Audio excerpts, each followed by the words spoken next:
For me, this journey began with a job at a natural food store, which is a lot like this one, an independent one store, very high standards for ingredients, and we were encouraged to learn all about every item we sold and how it came to be that way and why the ingredients were important and how people needed to apply that information in their lives.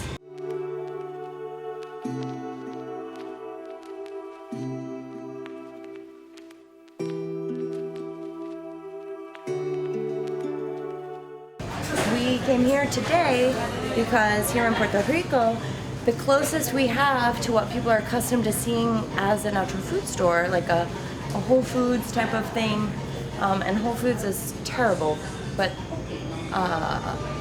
here we have Fresh Mart, and Fresh Mart is the best ingredients that can be found on the island.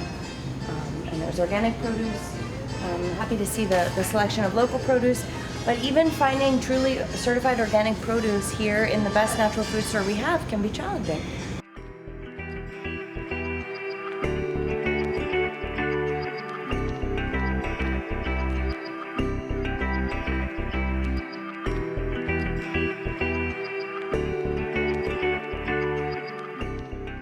Although natural foods are considered costly in the U.S., because of economy of scale and the different laws around importing, they're even more expensive here. So it's required by law to share on the signage where is the country of origin of anything that we buy. So there's a nice selection of local produce here. Mango, Puerto Rico, so aguacate from the DR. Okay, if these were local, on the side of the road you can get them for $2 a piece, or less. But if they had to go into a store with air conditioning, overhead, refrigeration, and all of that, the aguacate here could not compete price-wise with the import from the DR. La papaya de aquí, mira, mira, y the bananas, guineos also de aquí. To look through here, I mean, EU, USA, same thing. Estados Unidos, of course. EU. There's some melon. It's challenging to find produce from here in the market. All of this is imports from the United States.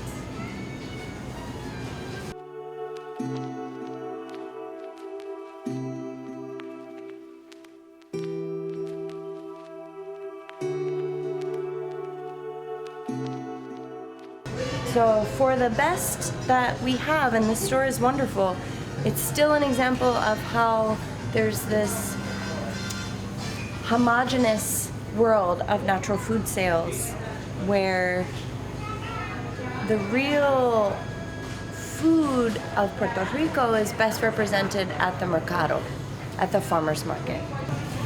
We have farmers in Rio Prieto and Yauco, which is an earthquake-affected community and a fertile area of the island. Up high, there's enough rain to create food forests, as well as coffee loves it there. And what our farmers reported most recently from there is that they can't get their bananas to sell at an adequate price to cover their costs at all, because the imported bananas from other countries, especially from the DR, so close. The laws around importing and the Jones Act make it such that local bananas cost prohibitively more than imported bananas. And so farmers here are not able to compete price-wise in the global market.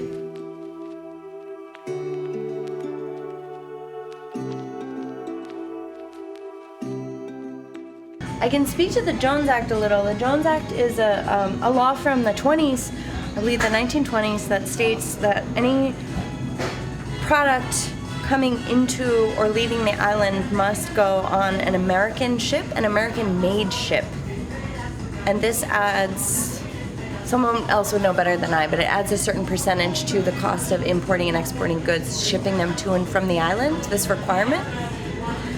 And it so happens that the amount of money that the Jones Act has cost PR since its inception is identical to the amount of debt that the island is in. So things to consider.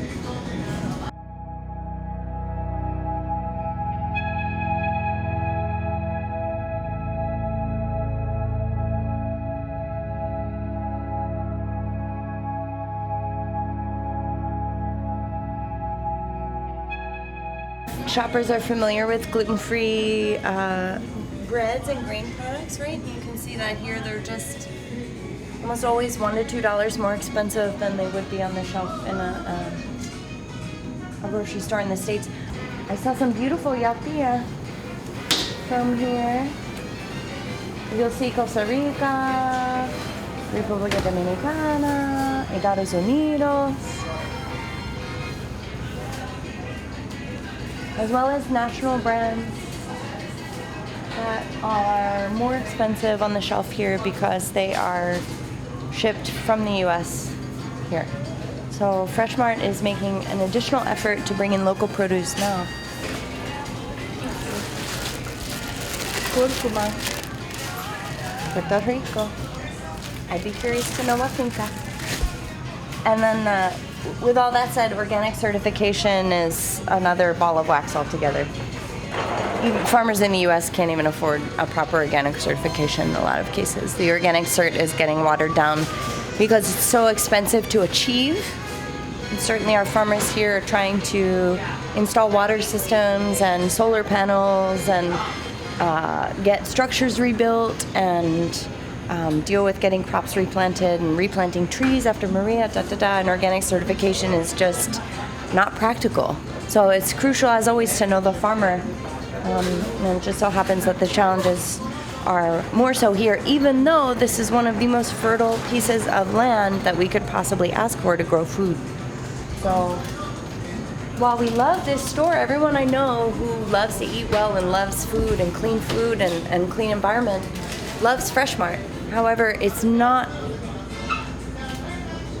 a sustainability example per se because it's still about bringing international brands into the island and relying upon that.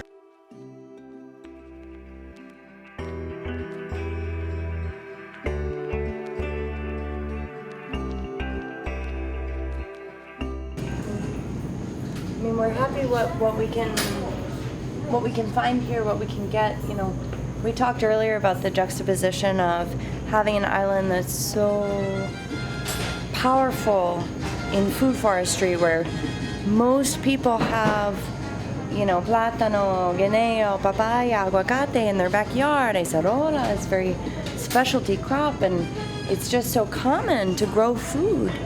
And yet, on a commercial level, getting hands on the food and getting that food to the people and feeding the people is absurdly challenging.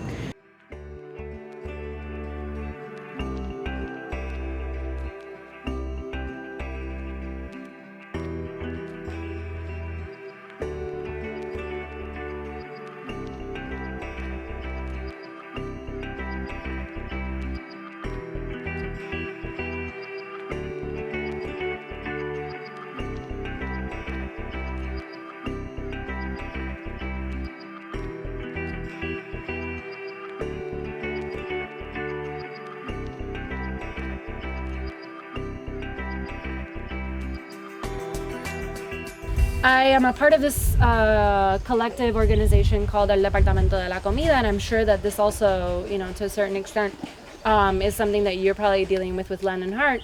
Our mission is not to receive groups. Our mission is actually that the people of Puerto Rico, by us, for us, can create a local food sovereignty that, you know, can be accessible in rural areas like this one and in the cities. And so one of the things that has happened post-hurricane, post-earthquake, and obviously because we're being bought out, is that we're getting a lot of groups from the outside. And they come with models that have to do with community gardens. They come with models that have to do with farms. They come with models that have to do with many, many things.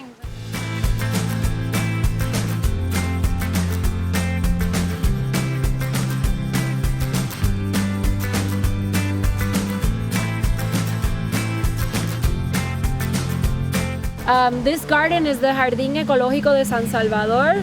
the ecological garden of San Salvador, it has more of a model of a botanical garden than it would a community food garden per se.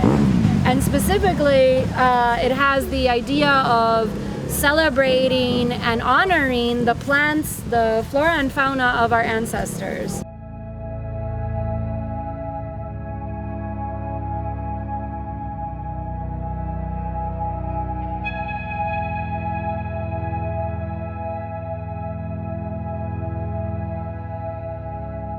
So we've just cleared out this whole area, which when, as you pass, next to it are these mounds. Right.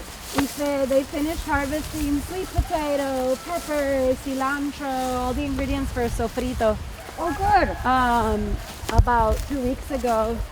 And so now, when the rainy season stops, which was recently, they clear out, and now it's going to be ready to plant again.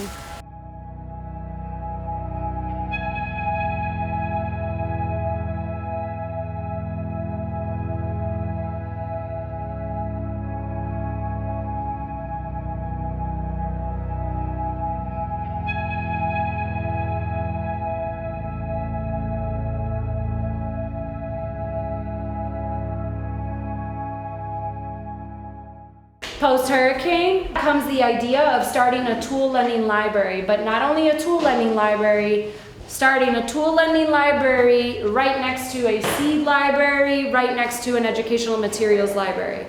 So this is small, that can fit in a garage, and that's the idea. We're working on this on extra small scale. This is not going to be bigger than this space because we want other people to copy us and replicate this. Basically, we'll be working in 3 ways.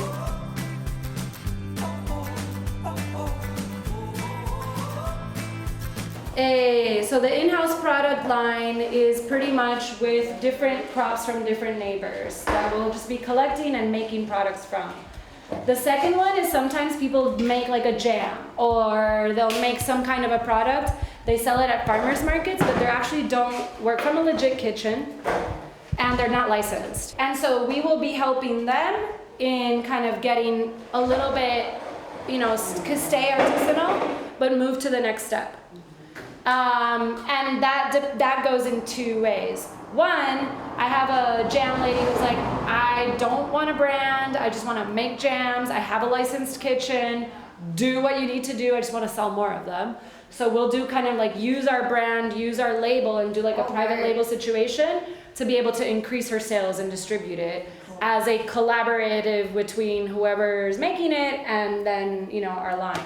And then we have other people who are like, I'm doing these veggie burgers and I think they're dope and I have this little brand and I have this little logo, but I want to sell more, or my logo kind of sucks, or it needs some help, or whatever. Or, the ingredients need help. We'll help them in a particular way that takes them from where they are and kind of just uplifts, but always having in mind that it's going to be their product and their brand, and we're just going to help and support.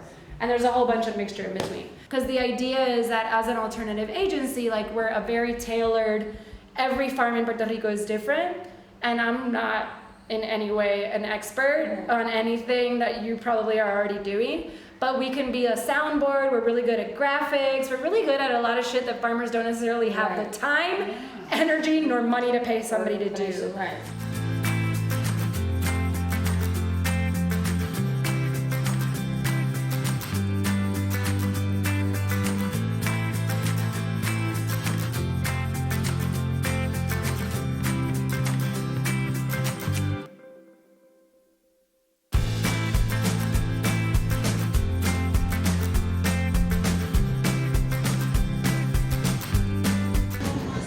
It continues to be a matter of education. Are we moving towards sustainable solutions? And that's the effort that takes a lot more shifting of perspectives and the way that we're doing things and the different influences on the economy and the food system here. So that's the long-term work. And that's the stuff that people don't always see. But when there's an opportunity for education, community-based exchange around that, peer-to-peer, person-to-person, grown-up to child, child to grown-up, whatever it may be, then those changes do happen. It just takes more time, more energy, more resources. But in the midst of everything happening, how we can take the steps to get there with community education and accessibility. It's an ecosystem of change that just requires a step at a time.